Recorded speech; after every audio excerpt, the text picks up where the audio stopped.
Hola a todos. Bueno, espero que todos los asistentes hayan recibido mi correo. Les indicamos, vamos a aclarar algunas dudas, ya vamos a entrar ya como en materia. Todavía no. Les sugerimos descargar una app que se llama MenoPro, que sé que no pudieron encontrarla.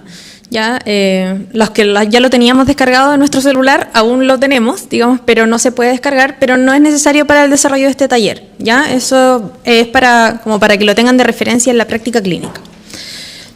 También les compartimos un link, ¿ya?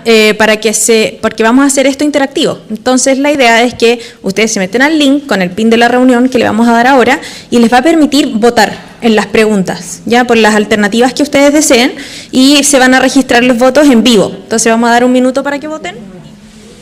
Es que necesitamos que se proyecte, por favor.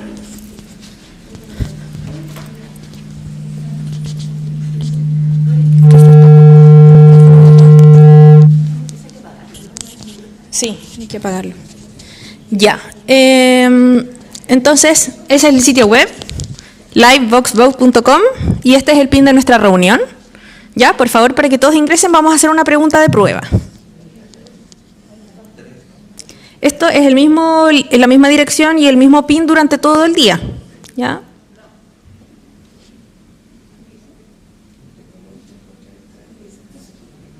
¿Les aparece la pregunta o no? Ah, ya. Súper. Ya, les costó mucho encontrar. Vamos a averiguarlo. Ya, ¿alguien no puede? ¿Todos votaron? Ya, resultados. Ya, okay. Ahí está. Ok. Stop y resultados. Ok, afortunadamente no les costó mucho encontrar el CADI porque yo les mandé un mapa, ¿cierto? Ok. Ya. Entonces, sí. Ok, me presento. Yo soy la doctora Valentina de Petris, muchos me conocen.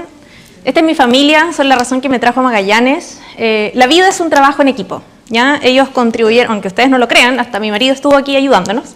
Así que este es un trabajo en equipo entre médicos, matronas, especialistas, nutricionistas, kinesiólogos. De hecho, la próxima semana los kinesiólogos de Porvenir, Williams y Natales se van a capacitar para tener kinesiólogos capacitados en piso pélvico allá directamente y que los pacientes, las pacientes de piso pélvico no tengan que venir al Centro de Rehabilitación a Punta Arenas, ¿ya? Lo que es un gran avance y se derivó de la misma preparación de este curso. Vamos a hablar de las etapas reproductivas de la mujer. ¿Se escucha bien? ¿Sí? Súper. Entonces, la menopausia es el cese permanente de los ciclos menstruales, es la pérdida definitiva de la actividad folicular ovárica y por tanto de la fertilidad. ¿Ya? La fertilidad decrece estadísticamente desde cierto punto, que lo vamos a ver ahora, pero hasta que esto ocurre, hasta que la menopausia ocurre, no podemos asegurar 100% que no se vayan a embarazar las pacientes, ¿ya? Lo que va a ser muy relevante en el manejo. La menopausia entonces es un hito, hacemos un diagnóstico retrospectivo cuando ya tenemos amenorrea mayor a 1 año. Vamos al primer caso clínico. ¿Ya? Algunas preguntas tienen, algunos talleres tienen más preguntas, este taller tiene solo una pregunta que es: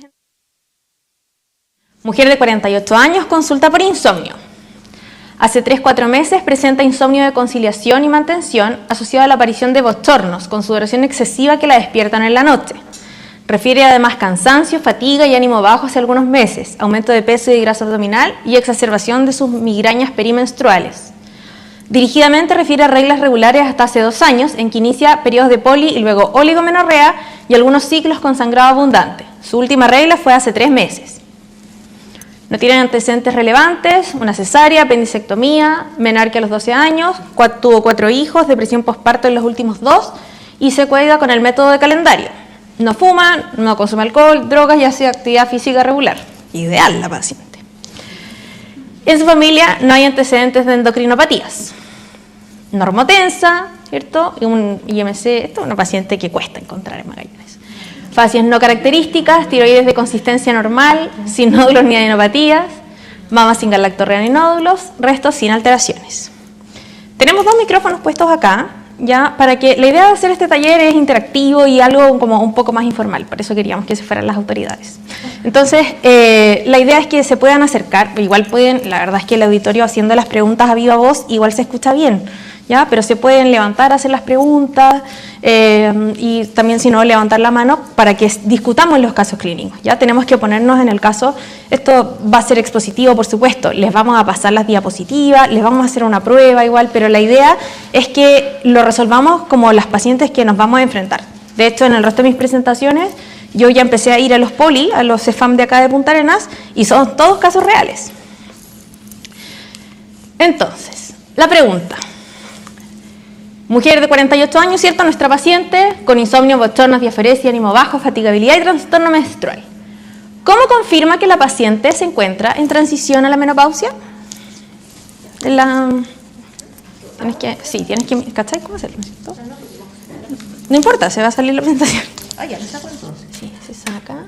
Ya. Eso no quería hacer. Ya. Entonces, tenemos que medir la FSH para el diagnóstico. Esa es la alternativa A.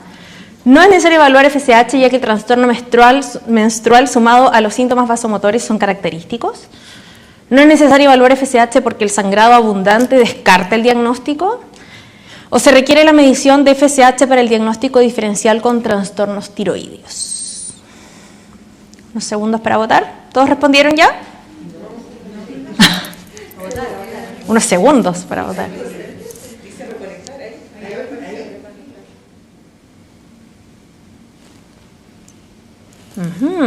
Muy bien. Bueno, sabemos que la FSH está en la canasta, ¿cierto? O sea, la podemos pedir. Eso es relevante, ¿cierto? A veces cuando tenemos una duda diagnóstica, nos apoyamos en los exámenes, que es lógico. Y decimos, bueno, si tenemos el recurso disponible, démosle, ¿cierto? Así que algunas personas efectivamente opinan que hay que medir la FSH para el diagnóstico y otras la pedirían como pensando en un diagnóstico diferencial. Volvamos a la presentación.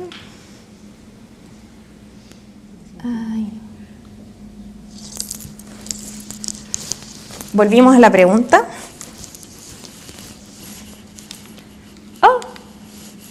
No es necesario evaluar la FSH en esta paciente, ya que el trastorno menstrual sumado a los síntomas vasomotores son característicos. ¿Ya? Ahora, en el desarrollo de la presentación, vamos a descubrir por qué. Queremos saber si todos estos síntomas que tiene la paciente pueden efectivamente atribuirse a la transición menopáusica. Y la temporalidad es la clave. ¿Qué cosas tenemos que preguntar? Si está teniendo irregularidades menstruales, si son síntomas típicos de la menopausia, ¿cierto? Que eso lo vamos a saber nosotros. Y si tiene una asociación temporal en la aparición de estos síntomas con la irregularidad menstrual, ¿ya?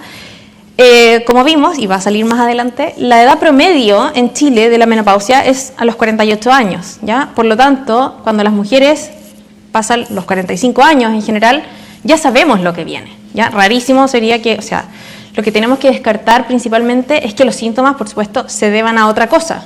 Pero acá, la unidad diagnóstica, ¿cierto?, es el climaterio, porque la paciente está viviendo un periodo, digamos, cronológico en su vida en donde pueden aparecer estos síntomas. La salud mental va a ser el gran diagnóstico diferencial, ¿ya? Porque de partida estamos en esta era casi post-COVID, esperemos que post-COVID ya, donde la salud mental se fue a las pailas, ¿cierto? Vivimos un periodo totalmente anormal para lo que estábamos acostumbrados. Además, lo que en el fondo nos va a ayudar es si tiene historial de síntomas psicológicos o de tratamientos de salud mental, ¿ya? Porque muchas veces la paciente puede decir, bueno, no, en verdad yo tomo hace 15 años medicamentos, estoy con terapia, ok. O también razones biográficas, ¿ya? Es frecuente un poco en esta etapa el tema del nido vacío, ¿ya? O puede tener, no sé, la pérdida de un ser querido, algún evento biológico, o sea, algún evento vital que determine un impacto biológico en su salud mental, ¿ya? El punto es que no hay que descartar los síntomas. Generalmente, si está en este periodo cronológico de su vida, los síntomas pueden ser muy variados y pueden formar parte de esta unidad diagnóstica. Entonces dijimos, en Chile, en Latinoamérica, entre los 43 y los 53 años es el promedio, digamos, del rango de edad en que ocurre la menopausia. Y en Chile a los 48.6 años. Entonces, esto es lo que tenemos que tener clave. ¿Serán todos estos síntomas? Ok, la edad de la paciente por sí sola ya nos puede orientar a una respuesta. ¿Hay alguna forma de hacer el diagnóstico certero de transición menopáusica? ¿Hay síntomas concomitantes establecidos que coincidan con esta transición? Es un grupo heterogéneo, lo que hace más difícil, digamos, el diagnóstico en general, ¿ya? Causados por la alteración de los niveles de esteroides sexuales, principalmente el estradiol, ¿ya? Que vamos a ver qué sucede con él, y pueden ser secundarios a la transición menopáusica según su temporalidad. Entonces, ¿por qué los síntomas son tan variados? Si uno dice, bueno, ovarios, estrógenos, reglas, ¿cierto? Porque los receptores de estrógenos están en todos lados, ¿ya? Destacamos la mama y el endometrio porque son susceptibles, además de desarrollar cáncer estrógeno dependiente, y para el cáncer la edad es su combustible. En general, mientras más viejos, más posibilidad de cáncer. Pero también tenemos en el cerebro, en los tejidos musculoesqueléticos, en los vasos sanguíneos y, por supuesto, en los genitales. Entonces, por eso es posible encontrar alteraciones en todos estos niveles, porque el estrógeno funciona en todos lados. Ya tenemos los síntomas los va a abordar en la siguiente presentación la doctora Villaseca, ¿ya? Pero a mí me gusta esta diapositiva, está adaptada de mi clase para la UMAC de menopausia, porque como ustedes ven, de solo mirar la diapositiva sabemos que esto es un popurrí de síntomas, ¿cierto? Tenemos síntomas de las áreas musculoesqueléticas, cardiovascular, urogenital, la piel, cognitivo-anímico, la enfermedad de Alzheimer, que mencionaba la doctora Villaseca, en la parte de la sexualidad, que es, yo diría que es una de las cosas más importantes, más frecuentemente afectadas y menos conversadas, porque cuesta abrir en tema en una sociedad que lo ve todo como un tabú.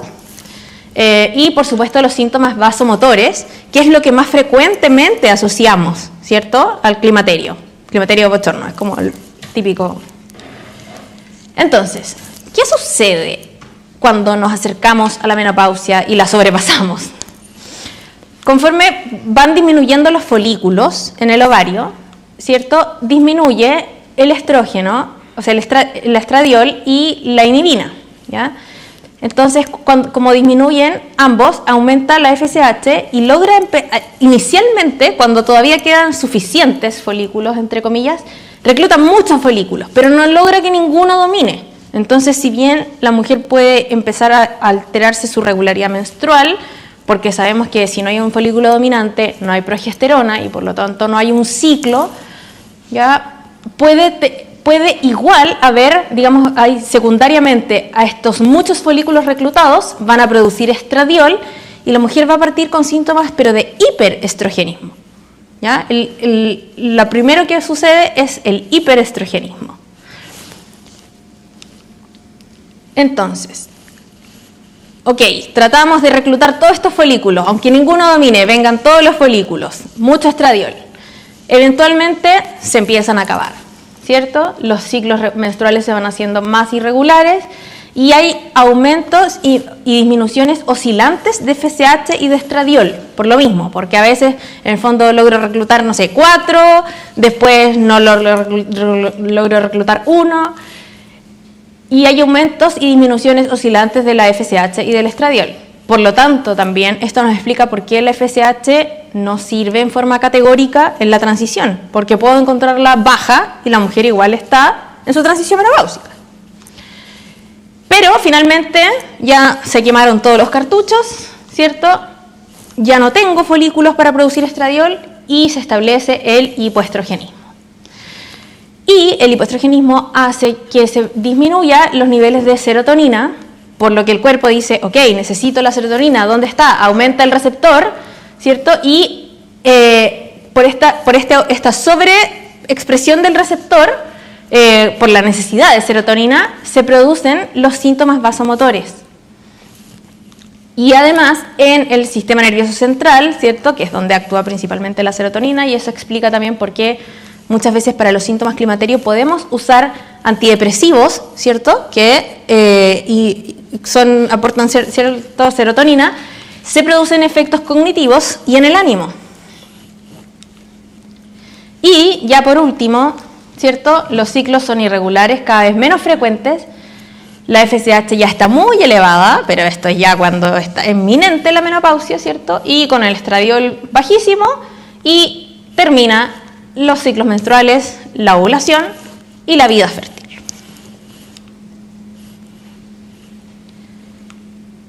Entonces, acá vemos el estradiol y la FSH, junto con, digamos, con la LH también y la L-inhibina, como siendo el tiempo cero, la menopausia, como hito. Y si se fijan, esta es la clave, miren el estradiol, sube, baja, ahí estamos quemando los últimos cartuchos, ese es un buen concepto, ¿ya? Entonces, esto explica la sintomatología y explica que los síntomas sean fluctuantes. Y además los receptores, las mujeres somos todas diferentes, ya lo sabíamos, ¿cierto? Entonces también explica por qué algunas mujeres tienen síntomas, otras no, algunas tienen síntomas muy severos, otras no, ya porque la distribución de los receptores de estrógeno todas nosotras no es la misma. Entonces, con este popurrí de síntomas, crearon esta herramienta maravillosa, ¿cierto?, que es el MRS, que nos permite agrupar en 3 grupos, por un tema operativo, ¿cierto?, los síntomas del climaterio. Tenemos los síntomas somáticos, ¿cierto?, que nos hablan de los típicos bochornos, pero además el tema muscular, articular, palpitaciones, dificultad en el sueño, ¿ya? Los síntomas propiamente psicológicos que le atribuimos a esta etapa y los síntomas urogenitales y sobre ciertos puntajes calculamos, ¿cierto?, el somático, psicológico, urogenital, total y podemos indicar un tratamiento según los síntomas de la paciente.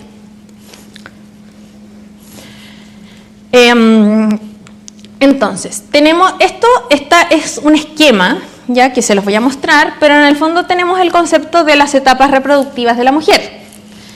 En la premenopausia, ¿ya? O etapa reproductiva, en la etapa reproductiva tardía ya se puede ver una disminución de la fertilidad, ¿ya? Pero esto no se traduce en la disminución, digamos, en la alteración de los ciclos propiamente. Después viene la transición menopáusica, que aquí es donde vamos a atajar a nuestras pacientes, ¿ya? Siendo especialmente la transición tardía donde se concentran los síntomas. Y la posmenopausia, que también vamos a verla, digamos, en la atención de nuestras pacientes. Y la menopausia, digamos, es el hito que es la última regla como tal, es un hito puntual. La perimenopausia, entonces, comprende la transición temprana y tardía y la posmenopausia temprana, ¿ya? Que operativamente está definido así porque es donde más síntomas se concentran. Y cuando nos referimos a climaterio y perimenopausia son términos equivalentes. ¿Había una duda? ¿No? ¿Que vi que alguien levantaba una mano? Ok. Entonces dijimos que la premenopausia o etapa reproductiva tardía, ¿ya? La implicancia de esto son 2. Si bien la paciente está en su etapa reproductiva, ¿ya? La FSH está estable, o sea, debería estar normal, baja, ¿ya? Y los ciclos menstruales están normales, pero le puede llegar, lo mencionamos especialmente porque les puede llegar una paciente que venga con un informe de un examen que se llama AMH, que es la hormona antimileriana, ¿ya? O con un recuento de folículos antrales, ¿ya? Que son exámenes que se realizan por especialista para evaluar el potencial reproductivo de una paciente. Entonces, si bien la paciente puede tener la FSH baja, normal, puede tener una hormona antimileriana baja, que eso implica que ya le quedan menos huevitos, ¿cierto? Aunque estén normales sus ciclos y su FSH. Nos empezamos a acercar más a la menopausia, ¿ya? Y esta mujer, que si bien es fértil aún, ¿ya? Puede estar disminuida su fertilidad, pero aún es fértil, ¿ya? Empieza a manifestar estos síntomas del hiperestrogenismo. ¿Se acuerdan lo que dijimos? Que empieza como a reclutar más folículos porque cachó que ya quedan pocos. Entonces puede manifestarse con síntomas como mastalgia, ¿ya? Y aunque es característica la disminución de la fertilidad, entonces no podemos suspender la anticoncepción porque hemos visto embarazo espontáneo a los 49 años, ¿ya? Entonces, si no le pasa, qué bueno, pero si nos pasa, nos van a llegar a cobrar la guagua.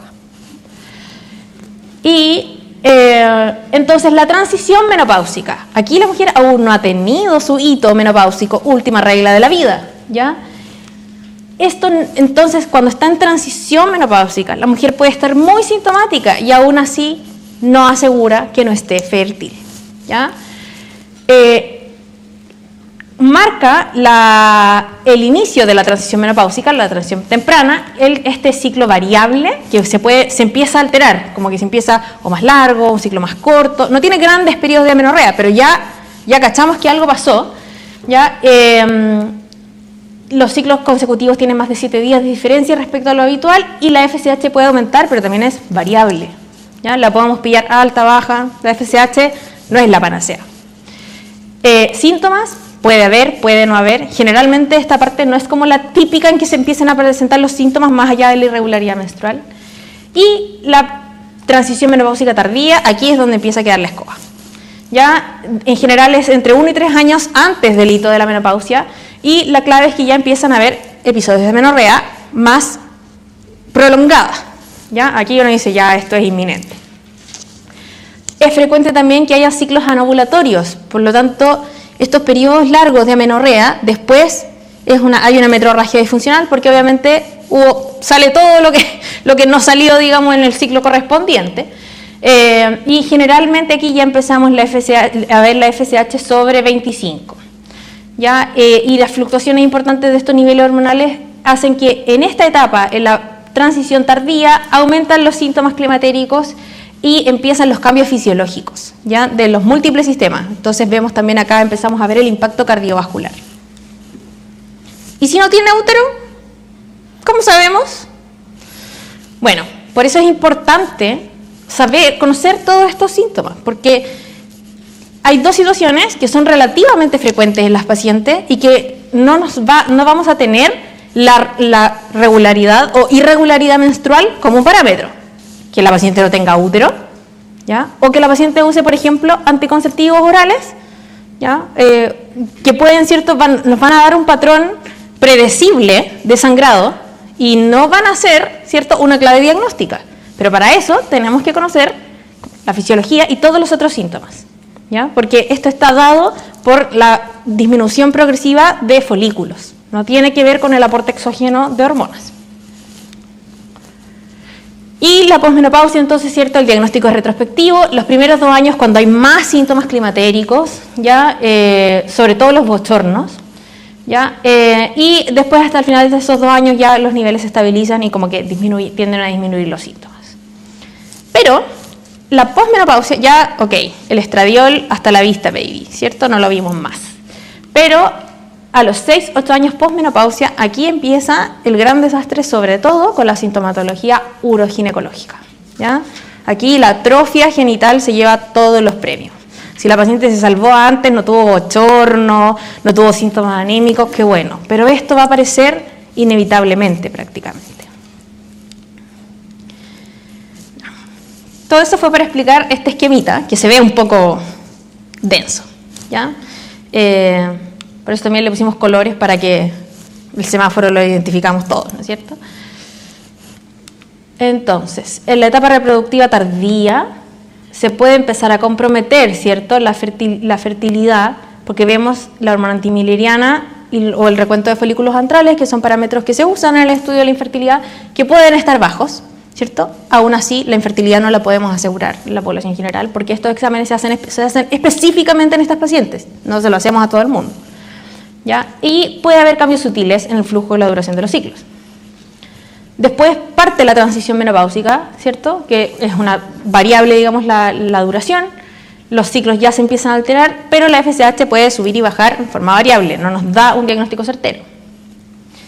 Aquí ya la menopausia es inminente, ¿cierto? 1 o 3 años antes. Igual hay harta diferencia entre 1 y 3 años. Entonces, también no podemos decirle, no, señora, no se preocupe, no se va a embarazar, ¿ya? Porque no sabemos con certeza cuánto va a durar en ella, pero la clave diagnóstica general es que ya hay más de 2 meses, digamos, que la paciente pasa sin regla, y la FSH en general ya está mayor a 25 y más. Y aquí los síntomas vasomotores empiezan a aparecer y a molestarnos.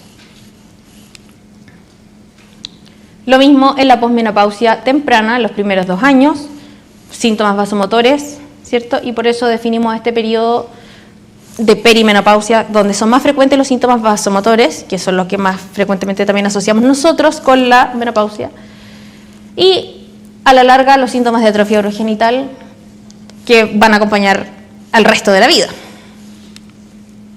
El problema es que el resto de la vida es muy larga, porque ahora podemos vivir 130 años, según la ciencia, ¿ok? Entonces, si nuestra menopausia es a los 50, digamos, siendo estirando el chicle, tenemos 80 años de posmenopausia y atrofia urogenital. Entonces, esta es la razón por la que aplicamos el MRS desde los 40 años en todas las mujeres, independiente de sus menstruaciones, ¿ya? ¿Por qué? Porque los síntomas vasomotores pueden presentarse desde la transición temprana incluso. Los síntomas psicológicos y urogenitales también. Los urogenitales, lo típico es en la posmenopausia tardía, ¿cierto? Pero pueden partir desde acá. Puede una mujer tener apenas alteraciones menstruales y tener síntomas urogenitales, ¿ya? Y la transición tardía y posmenopausia se agravan muchísimo los síntomas vasomotores y psicológicos. Y bueno, sabemos lo de los síntomas uroginecológicos ya. Entonces, FSH, ¿a quién? Esa es la gran pregunta. Utilicemos el recurso bien. Cuando tenemos amenorrea mayor a 1 año o síntomas climatéricos en una paciente menor de 45 años. 45 lo vamos a usar como el número mágico. 45 años, síntomas, chao, está menopáusica, climatérica, ya lo sabemos, ¿cierto? Perimenopáusica. Probablemente entonces esta mujer está premenopáusica. Sería raro, es raro en general una mujer menor de 45 años que esté perimenopáusica o menopáusica, ¿cierto? A ella le pedimos FSH, ¿ya? Y el estudio de amenorrea secundaria, con lo que nosotros podemos avanzar. La causa de amenorrea secundaria más frecuente sigue siendo el embarazo, ya lo hemos visto. Hemos visto embarazo en pacientes esterilizadas quirúrgicamente, hemos visto embarazo en pacientes de 49 años espontáneamente. Raro, pero se da y hay que descartarlo, ¿cierto? Y tiroides, prolactina me parece que no tenemos en la PS, ¿cierto? Entonces, en general, esto igual pedimos lo que podemos, le hacemos un test de embarazo ahí, ¿cierto? Le pedimos la TSH, podemos pedirle FSH y la mandamos a nivel secundario. Lo mismo una mujer menor de 40 años, además, en nivel secundario se va a hacer un estudio de insuficiencia ovárica primaria. Aquí pensamos que el problema es el ovario, si es que efectivamente el FSH sale alta, ¿ya? Así que esto se va a la atención secundaria. Si la paciente tiene más de 45 años, amenorrea mayor a 1 año y tiene más de 45, probablemente es posmenopáusica, obvio, ya lo sabemos, ¿cierto? Si la paciente está asintomática o tiene síntomas vasomotores, no la medimos. Ya sabemos lo que está pasando. Si tuviera síntomas atípicos, sin síntomas vasomotores, o sea, solo por ejemplo en el MRS tiene muy marcados síntomas anímicos, psicológicos, ¿ya? O tiene poliartralgia, sin tener lo otro, digamos lo que ahí decimos, bueno, esto quizás es un poco raro, no es lo típico, ¿ya? Lo atípico la pedimos, lo que nos cause la duda la pedimos, ¿ya? Y derivamos. Cualquier sospecha de patología la pedimos y derivamos, ¿ya?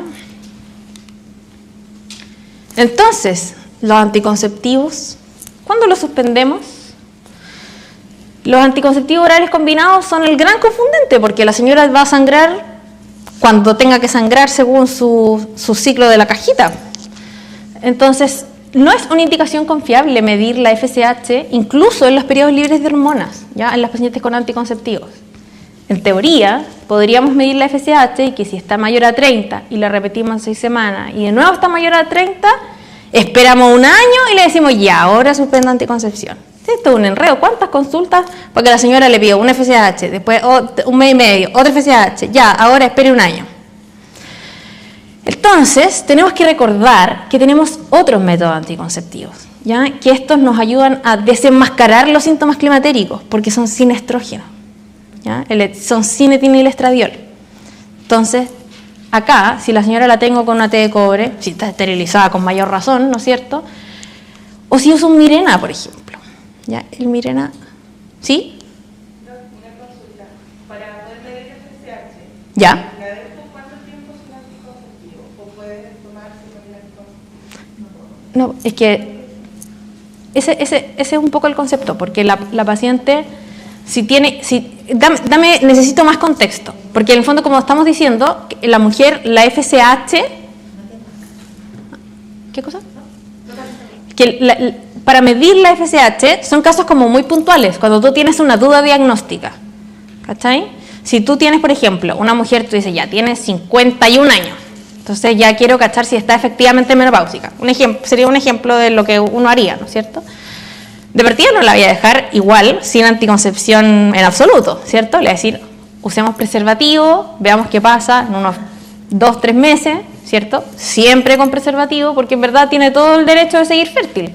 La señora puede tener 53, 54 años y puede aún no estar menopáusica y embarazarse, ¿ya? Entonces, ¿Cuándo le puedo tomar si una persona está tomando anticonceptivo? Una usuaria, para poner un caso de menos de 45, una usuaria que tiene solo un ovario, que tiene 35 años, que tiene sintomatología climatérica, que está tomando un APO, ¿le suspendo el APO? ¿Cuánto tiempo después le tomo la FSH? Pero mi pregunta, ¿el APO lo está usando como para anticoncepción? ¿Lo está usando como anticonceptivo? Ya.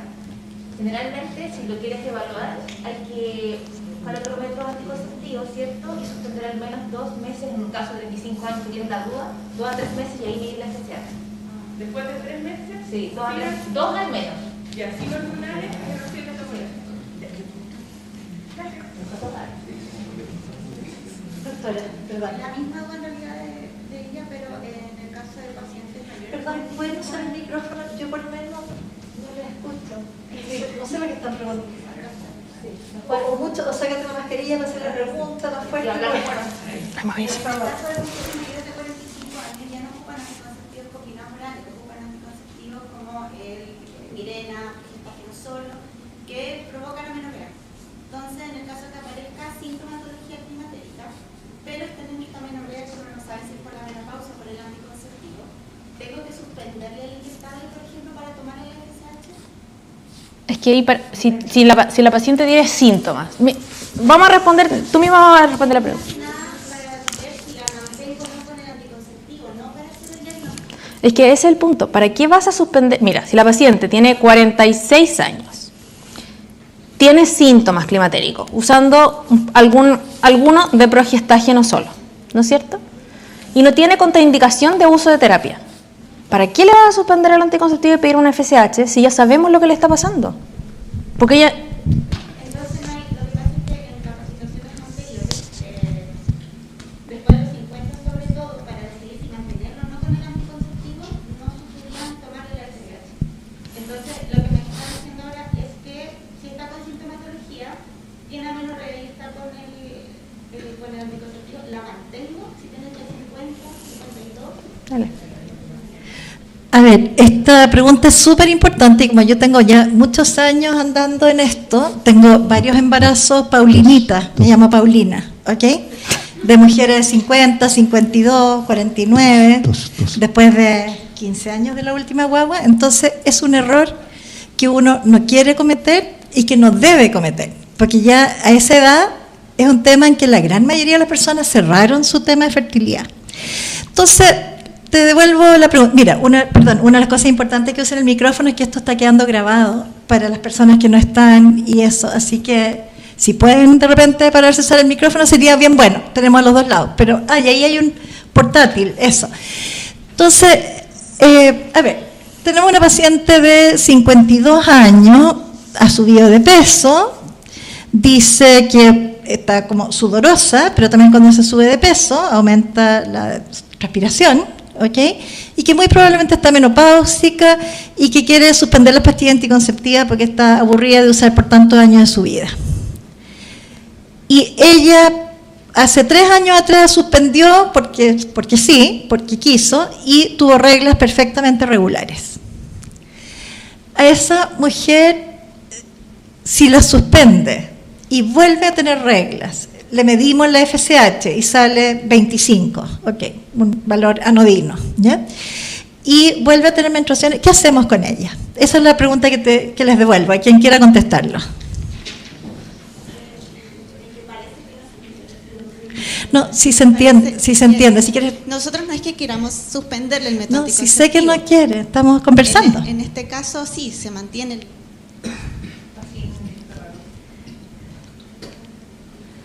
A ver, Muriel, habla de nuevo.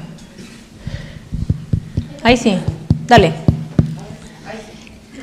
Quedamos Gracias. claro que mantenemos el anticonceptivo, buscamos una alternativa más cómoda para ella. Pero la consulta es qué podemos hacer para decidir si necesita o no la continuidad del anticonceptivo. O la vamos a mantener como... claro. O sea, por eso preguntaba, por Sí. eso nos habían sugerido tomar una FSH, que si está menor a 30 mantenemos el anticonceptivo y si no lo podemos suspender. Sí. Por lo menos un año más. De acuerdo, si es que la FSH era sobre 30 durante anticoncepción. Y aún así, yo la razón que estaba haciendo la contrapregunta no era porque no hubiera entendido tu pregunta, sino que que ejercitemos el pensamiento. Si tenemos que volver a iniciar anticoncepción después, o sea, suspendemos para medir, a lo mejor sale una primera FSH de 40, a lo mejor tiene un goteo posterior a la suspensión, qué sé yo, al mes y medio. De repente siente mastalgia, mucorrea, congestión, o sea, dice estos embarazos si no supiera que no estoy embarazada. Y es que los ovarios están en la etapa aún de la transición. Entonces, si uno tuviera que volver a iniciar la anticoncepción, sometemos a estos pacientes a riesgo de trombosis, porque ya tienen más de 45 años. Entonces, tu pregunta para contestártela, ya sé que sientes que no te la estoy contestando, ¿ok? Para contestarte tu pregunta es que uno mantiene la anticoncepción, como explicó la doctora, por lo menos un año entero después del momento en que sospechó la menopausia. Y lo más importante de todo lo que dijo la doctora es que si es que hubiere que reiniciar anticoncepción, porque pensamos que estaba posmenopáusica, queremos hacerlo bien, y resultó que empezó a ciclar, a tener ciclos irregulares, tenemos la posibilidad entonces de poner un dispositivo intrauterino, ojalá medicado, porque todo lo que es la irregularidad de sangrado de la transición a la menopausia se va a manejar con ello y va a estar desenmascarada la parte sintomática, como para saber si, y va a estar protegida como anticonceptivo. Entonces, perdón, quise prolongar para que analizáramos, ¿ok? Pero... Sí, el punto es que yo entiendo lo que habla Muriel. Como que tú dices, bueno, no la puedo tener con anticonceptivos para siempre. Entonces tiene 52 años, tú dices, bueno, por estadística ya debe estar menopáusica. Ok, voy a medir la FSH para asegurarme. Pero tú puedes, por ejemplo, o sea, si en el momento, independiente de la edad de la paciente, ya quizás no, si tiene una T de cobre puesta y tiene 70 años, pero en la edad en que generalmente suspendemos los anticonceptivos, ¿cierto? Cuando yo suspenda un anticonceptivo hormonal, dado que aunque independiente de, digamos, de la edad cronológica de la paciente, dado que usaba un método anticonceptivo hormonal, no voy a tener la certeza, aunque me diera la FSH en ese momento, de que la señora está menopáusica, la señora no va a quedar sin nada, tiene que irse con algo, ¿cachai? Entonces, por ejemplo, si tiene, no sé, esto mismo, 52 años, usa un progestágeno oral, y por ejemplo tú dices, ok, le quiero medir la FSH, le dejo con preservativo, vuelve en 3 meses, y la señora dice, no he tenido ni una regla en 3 meses, ¿le voy a medir la FSH igual?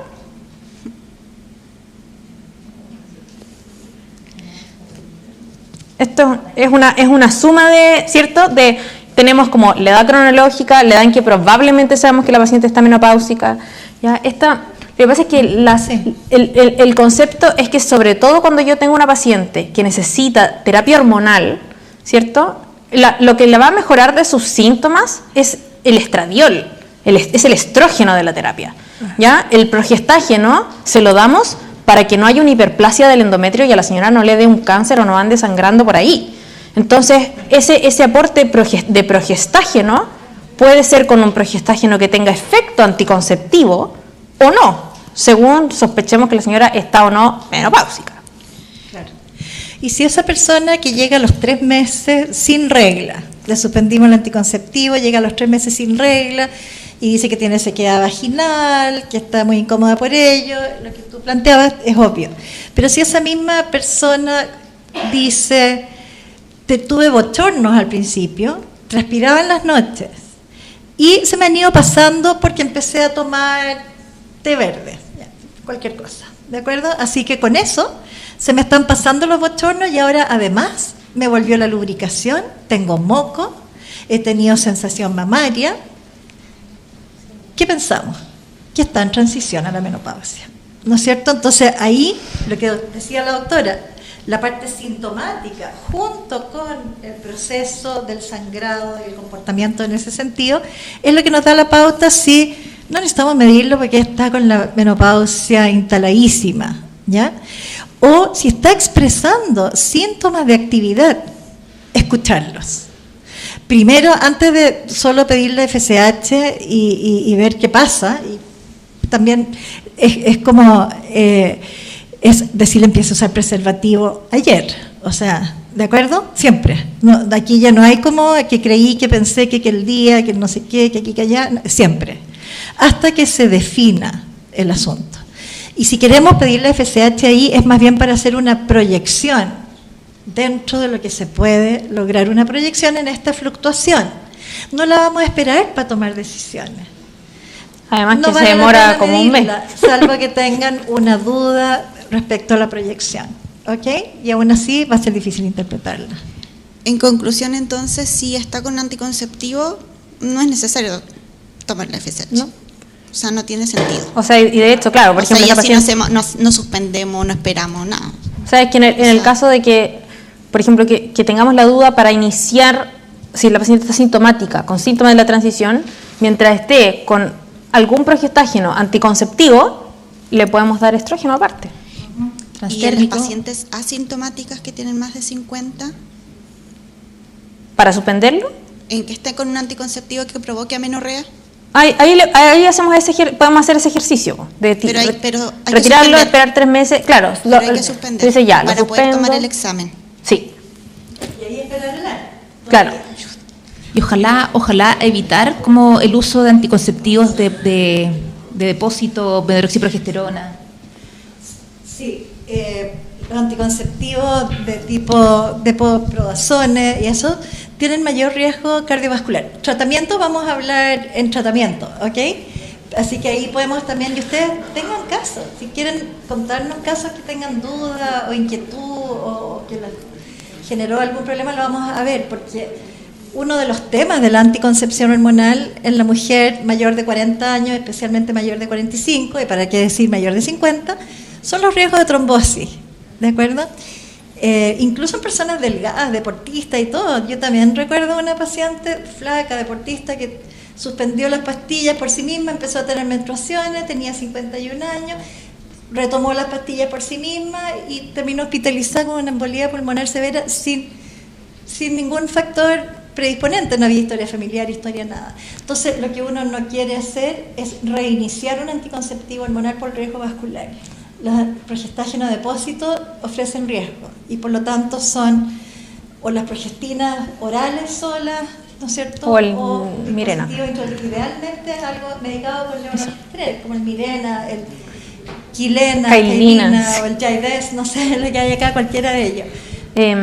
Respecto a eso, el tema, o sea, en general, la medroxiprogesterona, obviamente uno quiere que la paciente se vaya con algo, ya si es mega olvidadiza, no sé, no quiere usar otra cosa y quiere inyectarse cada 3 meses, bueno, entre eso y nada, ya, pero en general no es un favorito de nosotros porque las pacientes efectivamente aumentan de peso, ya produce muchos trastornos menstruales. A veces lo usamos así como para probar en las miomatosis sintomática, a ver si ya, pero en general no funciona mucho.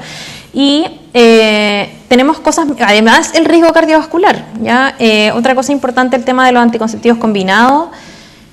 El mayor riesgo trombótico siempre es mayor cuando uno suspende y reinicia. ¿Ya? Incluso en las pacientes jóvenes, ya es, claro, si una paciente lleva continuamente miles de años usándolo, el riesgo trombótico ya prácticamente no existe, es al suspender y reiniciar, ¿ya? Y un consejo, dado que está el Mirena, o sea, que esté el Mirena, no debería nombrar la marca, que esté el dispositivo con levonorgestrel, ya, que de este año ya lo aprobaron, para que está aprobado que dura 7 años, que esto esté en el sistema público es una real maravilla, este es el gran favorito, ¿ya? O sea, yo digo, no voy a tener más guagua, voy a correr a ponerme un Mirena. O sea, de verdad es maravilloso. Es porque además ofrece una protección endometrial in situ, prácticamente sin efecto sistémico. O sea, yo les diría, usen y abusen. Martina. Una duda, ¿qué tan frecuente es encontrar como síntomas climatéricos en pacientes que están combinados, con ambos? Porque igual tengo entendido que la cantidad de estrógenos de las pastillas anticonceptivas son mayores que las de terapia hormonal de la menopausia. Entonces, me imagino yo que esos mismos estrógenos como que previenen la aparición de los síntomas mientras uno los toma. ¿Es así o no, en realidad? A ver, en general, ahí los pacientes en los días de tratamiento están asintomáticas y en la semana de descanso, o los 2 días o 4 días de descanso, según el método que estén usando, muchas veces tienen síntomas que pueden ser bochorno y ello, pero por sobre todo quienes son vulnerables a los cambios del ánimo, como los pacientes que tuvieron síndrome premenstrual o depresiones postparto, son personas que en esos días pueden entrar en un hoyo negro y dicen, los días de descanso me siento pésimo y los días que estoy con la pastilla me mejoro, ¿ok? Y no sé si quieras agregar. A mí me ha pasado, yo no tengo tanta experiencia claramente porque tengo menos años, pero por lo menos por lo que yo he visto, por ejemplo, me acuerdo un caso que me tocó en una ronda por venir de una paciente de como 45 años que estaba sin anticonceptivo, le iniciaron anticonceptivo oral. Por ejemplo, ella tuvo al revés, como que tuvo un cambio de que estaba así como muy mal. Al final, el anticonceptivo oral combinado fue como una terapia de reemplazo para ella, ¿cachai? Entonces fue así como, bueno, estoy viva de nuevo. O sea, como que se nota ese cambio. Pero claro, como por la lógica, en los días de descanso es como que es una diferencia demasiado notoria, porque el cuerpo, finalmente tienes que pensar que si está en una transición menopáusica, su cuerpo está ávido de estrógeno. Lo otro que empieza a ocurrir a veces en personas vulnerables es que empiezan a aparecer las jaquecas por privación en los días de descanso. Entonces, personas que no eran jaquecosas o que lo eran, pero también jaquecas aisladas, no asociadas al anticonceptivo, ¿no es cierto? Existen las jaquecas catameniales, que son asociadas al perimenstrual en quienes están ciclando, periovulatorio, algunas personas incluso por la caída de estrógeno que hay en ese periodo, y personas que desarrollan jaquecas como parte de su síndrome climatérico. Y esas personas pueden empezar a tener jaquecas severas, incluso con aura, y sin haberlas tenido. Y eso es un dato muy importante para suspender. Y ahí tampoco hay que esperar nada. No hay que medir la FSH para no sé cuántos meses o semanas se puede demorar en tener el resultado, sino que es indicación de suspender. O sea, las jaquecas con aura o jaquecas severas, jaquecas que cambian de genio muy hacia el mal, es riesgo de accidente vascular. O sea, todas las pacientes que tuvieron un accidente vascular asociados a jaqueca, a migraña, en mujeres usuarias de pastillas anticonceptivas, tenían jaquecas, todas las que tuvieron un accidente vascular. Y sin embargo, eso no quiere decir que todas quienes tienen una jaqueca van a tener un accidente vascular. Pero como yo siempre le digo a mis pacientes, le digo, es que yo no quiero jugar al accidente vascular. O sea, es muy grave. ¿De acuerdo? Entonces es una indicación de suspensión. Y lo otro que les ocurre como de síntomas climatéricos es la parte de la sequedad vaginal, incluso usando anticoncepción hormonal combinada. De hecho, en mujeres jóvenes, mujeres de la edad de ustedes, ¿de acuerdo? No es tan raro que los anticonceptivos hormonales provoquen sequedad, y está estudiado, porque la combinación estrógeno-progestativa en la parte uroginecológica domina la acción progestativa, que es hacia la atrofia y la sequedad, como es en el posparto también, que es muy baja toda la hormona. Entonces, las pacientes pueden empezar a manifestar sequedad, ardor, raspor, dispareunia, y ni siquiera están en menopausia, o a lo mejor están en transición, encubierta, ¿de acuerdo? Y esas pacientes, esto no está escrito, pero yo en mi persona, en mi experiencia, he visto que pasarlas a un método tipo Claira, tipo métodos que tienen estradiol y ya no etinilestradiol, si bien igual tienen progestágeno potente, porque si no dejan de ser anticonceptivos. Claro. Es como que mi percepción es que están mejor en la parte ginecológica. Y lo otro es que incluso eso puede ser indicación de usar alguna cremita de estrógeno en introito, por ejemplo, ¿ok? Entonces, ese es un síntoma que puede empezar a aparecer, pero la paciente puede estar en transición, todavía lejos de la menopausia. Entonces, esos son algunos cambios que uno puede hacer. Eso, bueno, obviamente recordar que el efecto anticonceptivo de las pastillas combinadas es la progestina. Por eso acá lo que les decía, mientras nosotros podemos darle estradiol si está sintomática, pero el efecto anticonceptivo lo va a dar el progestágeno. ¿Vale? Y si llega una paciente que por fin se puso el Mirena porque está ya chata, en chileno las pastillas y y porque uno le dice esto es ideal para la transición a la menopausia, y 6 meses después llega con un brote de acné o seborrea, ¿ya? Es raro, pero es que es atribuible, ¿ok? Sí. Yo como mi tema es solo endocrino-gine, y en la Católica teníamos un poli de endocrino-gine. Siempre veíamos los problemas, no vemos a la gente normal. Entonces, para nosotros, mujer mayor, que empieza con seborrea, acné y todo ello, la primera pregunta que le hacemos es, ¿le pusieron Mirena? ¿Ok? Porque el levonorgestrel pasa a sistémico. ¿De acuerdo? Tanto que puede alcanzar a tener capacidad ovulatoria por frenación del eje. ¿Ok? Puede, no necesariamente. Pero eso en personas vulnerables les puede significar seborrea. Eso no quiere decir que no lo usemos, es fabuloso. Nos toca el sesgo de ver esas pacientes. Es más que nada para que lo piense, porque nosotros le decimos, vaya donde su doctor, o su consultorio, o su sistema, para que le hagan el retiro del dispositivo, para que les resuelvan el tema anticoncepción para adelante. ¿Ok? Y entonces después nos mandan del consultorio a decir, no tiene nada que ver. Y uno dice, pucha, así es que sí tiene que ver, ¿de acuerdo? Entonces eso. Y también ahí con los pellets. Como los pellets. Los implantes. Los implantes, hay personas que decaen mucho en su energía vital y el ánimo, y pueden entrar en depresión, sequedad vaginal, etcétera, etcétera. Entonces llegan consultando por ello y uno dice, esto es asociado al implante. Las devolvemos para que les saquen el implante y le dicen, no tiene nada que ver, vaya al psiquiatra. Y es que sí tiene que ver. ¿De acuerdo? Ya. Entonces, ¿cierto? Como dijimos, podemos... Ah, chuta. ¿Ya? ¿Se lo mantenemos por 7 años? Porque sí. No es necesario sacarlo entonces. No. Ninguno de los dos. No, de hecho, porque esto va a ser, o sea, mira, acá, siendo además súper realistas, en Magallanes, nuestra población, la mayoría tiene sobrepeso, obesidad, sobre todo en esta edad, ¿ya? Y el tejido graso produce un tipo de estrógeno, que es la estrona, ¿ya? Entonces no es raro ver hiperplasias endometriales y cáncer de endometrio, ¿cierto? En esta población perimenopáusica, posmenopáusica, digamos temprana. Entonces dejarle el Mirena ahí, bueno, le estás previniendo una eventual hiperplasia endometrial en pacientes que en general tenemos una población con alto riesgo de desarrollarlo. Así que déjaselo ahí nomás mientras haga efecto, seguro, ¿ya?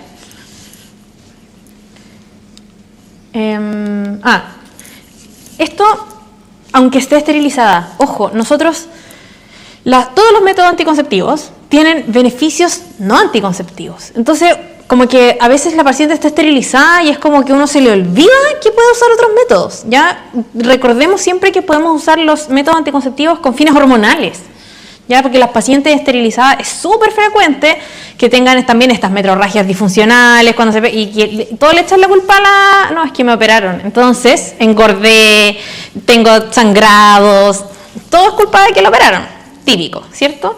Pero, o sea, de verdad no es ni un crimen ponerle un Mirena a una paciente esterilizada, ¿ya? Tenemos el recurso, aquí es un momento para decir, tenemos el recurso, usémoslo. Ya, entonces esta fue la pregunta que hicimos al principio, ¿cierto? ¿Cómo confirmamos? No medimos FSH, bueno, estradiol no hay en la canasta, no se mide en APS, ¿sí? Pero FSH en general, en una paciente que ya sabemos, ¿cierto? Que tenemos esta sospecha, este cuadro, esta paciente de 48 años con los síntomas, etcétera, ¿cierto? El proceso de transición menopáusica ya lo conocemos, tenemos una paciente mayor de 45 años con trastorno menstrual y síntomas climatéricos, con eso nos basta, ya no le vamos a pedirle FSH que se demore un mes para confirmar lo que ya sabemos, ¿cierto? Esta entonces era la alternativa correcta, no es necesario evaluar la FSH y estradiol, ¿cierto? Porque sumado a los síntomas vasomotores son característicos, está como el desarrollo de cada, como con la respuesta para cada pregunta. Esto se los vamos a compartir por si acaso, ¿ya? Entonces, que la paciente haya tenido metrorragias disfuncionales no descarta el diagnóstico, sino que lo confirma, porque ya sabemos de este reclutamiento folicular masivo que no termina en ninguno dominante para poder sacar estradiol donde ya no tenemos. ¿Ya? Y también es súper frecuente encontrar como hipermenorrea por causas orgánicas en esta etapa, miomas. El 30% de las mujeres mayores de 30 años tiene mioma, imagínense a los 50, la mitad anda por ahí con miomas dando vueltas. ¿Ya? Pólipos, adenomiosis, ¿ya? Y bueno, lo mismo que siempre tenemos que descartar un embarazo. Yo creo que soy así como un poco permisiva, así como que me gustan los test de embarazo, pero esto es verdad.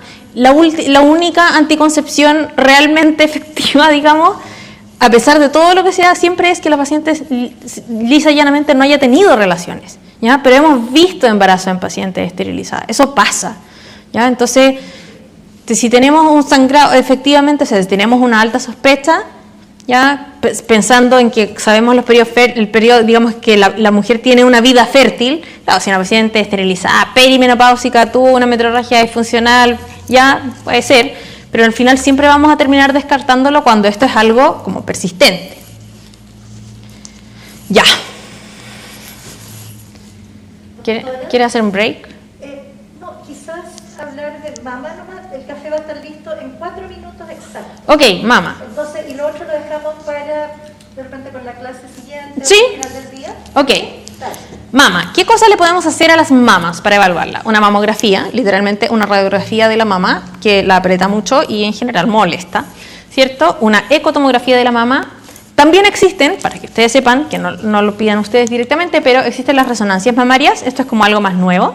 Ya lo hacen acá, ya en la unidad de patología de mama, pero en general no es algo que ustedes vayan a pedir, pero les puede tocar verlo. Existe, ¿ya? En general se hace para estudio como de patología maligna, recurrencia, etc. Y las biopsias, bajo eco, siempre es lo preferible, o sea, esto es como para que después lo vean, como tengo unos algoritmos para ustedes, así como qué hacer, si me pasa esto, me sale esto, ¿ya? Pero básicamente, generalmente, cuando uno ve algo, cuando la paciente necesita, digamos, sale algo alterado en la mamografía, generalmente igual pedimos la eco porque es preferible pinchar bajo ecografía. O sea, obviamente es preferible que una persona tome una biopsia de algo que está viendo directamente, porque la otra biopsia son las estereotáxicas que las mandan a la paciente a concepción. No sé si a alguna le ha tocado, ¿cierto? Después recibir a una paciente que se ha hecho una biopsia o un tratamiento, ¿ya? Porque eso la paciente no lo hace una persona, lo hace una máquina, ¿ya? Que ubica la lesión que se vio en la mamografía. Entonces, la mamografía es nuestro gran caballito de batalla, ¿cierto? Es el examen validado para screening de cáncer de mama, ¿ya? Generalmente nosotros tenemos el concepto de decir, ok, la mama o la eco, pero la eco no tiene la misma validación que la mamografía, ¿ya? La mamografía está estudiado, ¿ya? Que disminuye 30% el riesgo de morir por cáncer de mama, ¿ya? La mamografía hace una detección precoz, no es preventiva, ¿ya? A diferencia del PAP, porque el PAP detecta cuando estamos antes del cáncer, esa es la gracia, ¿ya? La mamografía detecta el cáncer en sus etapas precoces, por lo tanto disminuye la mortalidad. No así la ecotomografía transvaginal, uno no anda haciendo ecografía de screening, ¿ya? No existe el tamizaje con ecografía, ni para cáncer de ovario ni de endometrio, eso no existe. La mamografía universal sí existe para tamizaje. Entonces, en mamas grasas tiene una muy buena sensibilidad, ¿ya? Pero en las mamas densas no tanto. La digital es mejor que la tradicional porque se pueden computacionalmente, ¿cierto? Como aclarar la imagen, subir, bajar, contraste, cosas, y detecta cosas que impresas en una placa no las vamos a ver, ¿ya? Y las típicas proyecciones son la craneoclavial y la medio lateral oblicua, ¿ya? Pero a veces nos piden, cuando encuentran algo raro en una mamografía, le piden a la señora, no, le vamos a hacer una compresión dirigida, focalizada, ¿cierto? O una proyección especial.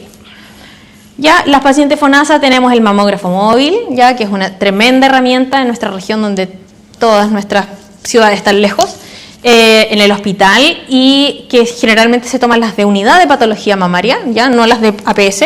Y el convenio con Escáner Sur, que es de imágenes diagnósticas, que también se van para allá, ¿ya? Pero en general APS debería ir o al mamógrafo o a Escáner Sur, ¿ya? Y las pacientes con ISAPRE en Escáner Sur y en la Clínica Magallanes. ¿Cuándo tomársela?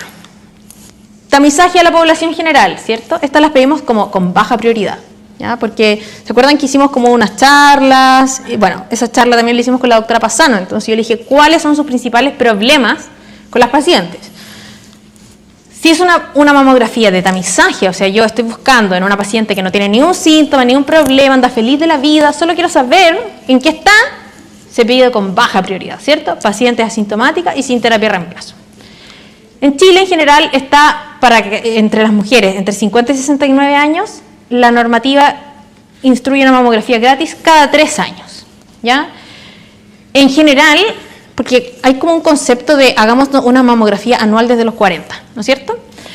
Bueno, las guías han ido cambiando, aquí cada uno recomienda lo suyo, ¿ya? Lo primero es saber que no tiene, digamos, porque esto es una radiografía de la mama, ¿ya? No aumenta el riesgo de cáncer de mama hacerse la mamografía todos los años si se lo quieren hacer, ¿ya? Por la exposición a la radiación, no sé, hoy día todos somos paranoicos, ¿cierto? Pero algunas sociedades dicen desde los 40, otras dicen desde los 45, desde los 50 sí o sí, ¿ya? Los 50, menos de los 50 no. O sea, como más de 50 años para iniciar el screening, no. Sí o sí desde los 50. Pero entre los 40 y los 45, o algunos entre los 45 y los 50 dicen vea caso a caso, si la paciente quiere, si conoce los riesgos, etcétera, ¿ya? Pero las mayorías de las guías sí recomiendan cada 1 o cada 2 años. Lo que pasa es que anual, obviamente pensando en que el objetivo es la detección precoz, anual sería más efectivo, ¿ya? Pero acá tenemos que pensar que somos parte de un sistema y que todo cuesta plata, ¿ya? Desde los 70 años caso a caso, porque en el fondo pensando en que un paciente que va a vivir 10 años más por lo menos, ¿ya? Casos especiales de tamizaje, o sea, son pacientes que no tienen ningún síntoma, pero que les hacemos el screening en forma más frecuente, las usuarias de terapia hormonal sistémica, obviamente porque sabemos que existe un riesgo, digamos, no es que la terapia le vaya a producir el cáncer, pero ella por su edad está en todo su derecho, 1 de cada 8 mujeres va a tener cáncer de mama, entonces la señora está en todo derecho de tener un cáncer, y como muchas veces estos cánceres responden a hormonas, se alimentan del estradiol, incluso de los progestágenos, ¿cierto? Le estoy haciendo un flaco favor si la tengo con terapia, por lo tanto tengo que estar más al ojo, más encima, a ellas la recomendamos anual, y además es un requisito no negociable, digamos, antes de iniciar la terapia. Las usuarias con implantes mamarios en general le hacen una mamografía preoperatoria y a ellas también se recomienda 1 vez al año por el tema de que hay un cuerpo extraño que nos dificulta, digamos, hacer un diagnóstico, ¿ya? Y también cuando hay un antecedente familiar de primer grado de cáncer de mama, generalmente uno recomienda una mamografía 10 años antes de cuando fue el cáncer en su pariente, ¿sí? De primer grado. Entonces, el BRATS, ¿ya? Esto es lo que nos llega. Dice BRATS X, ¿ya? BRATS tanto. Aquí voy a destacar el BRATS 0, porque es como que uno dice y el problema es que el BRATS 0 esconde hasta un 4% de cáncer, en Chile al menos, ¿ya? Pero el BRATS 0 es como no tener nada. Ahí sí necesito una eco, ¿ya? Y ojalá pronto, porque básicamente es como que la señora no tuviera nada, no tuviera ningún examen, ¿ya?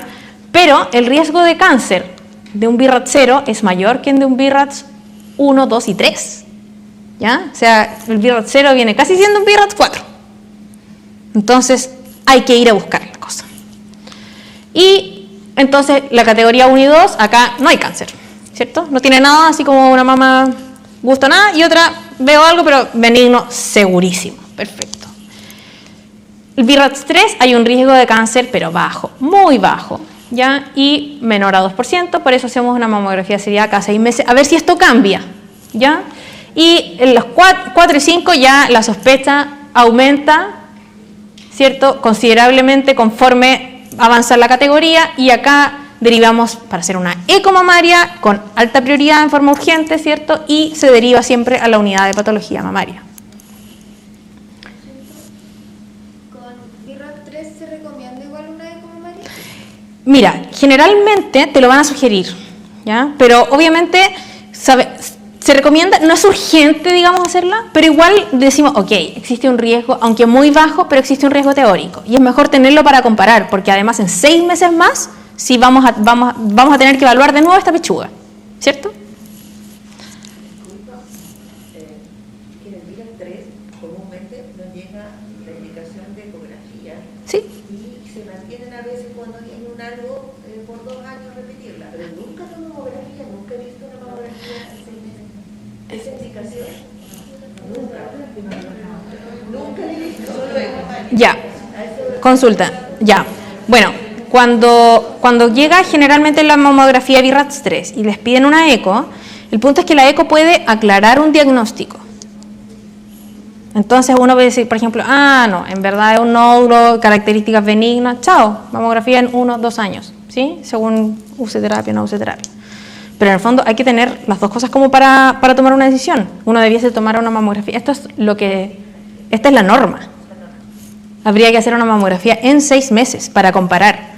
Porque por mínima que sea la posibilidad de cáncer, existe. Mira, nosotros tenemos un chat de personas dedicadas a la menopausia en Latinoamérica y hay un doctor de un país de España, de un centro topísimo, y dice que los BIRATS 3 a todos les hacen biopsia de lo que sea lo que aparezca. Cachen. Y eso es una locura, ¿ok? Entonces acá Sí. pensar en el complemento con la mamografía y por los retornos de las cosas, incluso ese chequeo de los 6 meses que va a tener que hacer, ahí se puede hacer la mamo con la eco, si es que no hay la posibilidad de hacerlo con más premura. O sea, eso está bien, digamos. Pero esta es la norma internacional. Si tú tienes una mamografía BIRATS 3, te tienes que hacer una mamografía en 6 meses. Pero la unidad de patología mamaria, ¿ellos manejan que se repite eso, mamografía en 6 meses? ¿Ustedes la derivan a la UPM, la BIRATS 3? Nunca se ha hecho, pero nunca, hemos tenido muchas y nadie nos ha dicho en todo el tiempo, una mamografía BIRATS 3, tenemos que repetir en 6 meses, eso jamás se ha hecho. Es decir, que nunca lo hemos indicado en muchas otras actualizaciones, porque realmente para nosotros es como algo nuevo. Perdón, me insisten en que en las preguntas y comentarios es necesario usar el micrófono, no se escucha y se pierde continuidad. Esto está siendo grabado por streaming para personas que lo están viendo in situ, entonces van a tener que pararse, por favorcito, a los micrófonos, ¿vale? Mira, el protocolo actual que nosotros tenemos, que estamos trabajando con Hospital Clínico y con Scanner Sur, ya es cuando sale un BIRATS 3, solicitamos ecografía mamaria, control cada 6 meses por 2 años y mamografía anual, pero control cada 6 meses por 2 años de ecomamaria, no de mamografía anual. Eso lo hemos hecho todos y me imagino que en toda la región igual todo este tiempo. Ya, igual, así como a priori, es como difícil establecer un protocolo si tienes una mamografía BIRATS 3 y no sabes qué te va a decir la ecografía. Porque la ecografía puede que te confirme, que te encuentre otra cosa. El café se nos va a enfriar en Ya. algún minuto. Disculpa, a mí me interesaría, por ejemplo, que se llegara a algún acuerdo y que viniera del hospital como un protocolo, porque la verdad es que ha habido cursos, eso es lo complicado, hemos tenido cursos de patología mamaria en otras partes y nunca, jamás aparece. No estoy poniendo en duda la indicación, lo que quiero es que así como uno va a muchos cursos donde se toman acuerdos, que al final todo el mundo toma el acuerdo, disculpa, como uno quiere o como otros, o como el profesional lo indica, que vengan algún protocolo desde allá. De hecho, Es que esto no lo digo, sería ni siquiera lo dicen los ginecólogos, esto lo dicen los radiólogos. No, por eso te digo, yo no estoy poniendo en duda eso, estoy solamente tratando de unificar un criterio que lamentablemente con los múltiples cursos que uno hace, pasa esta cosa de que alguien trae una idea y esta no es. La única manera de que todos nosotros hagamos algo igual es mediante un protocolo que venga de allá. Estoy de acuerdo. Hay que Vamos a esperar lo que diga el protocolo del MinSal, que está el Hospital Digital en Mama, que es súper bueno, y de hecho podemos sí. hacer la pregunta Tenemos ahí específica a la nosotros- directora del Hospital Digital en qué están ahora. Pero por lo menos es saber que el BIRATS 3 merece atención. ¿Ok? Vamos al café y seguimos. Y yo propongo que vamos Sí. al café. Tenemos en hambre. 20 minutos volvamos, porque si no se enfría, ¿vale?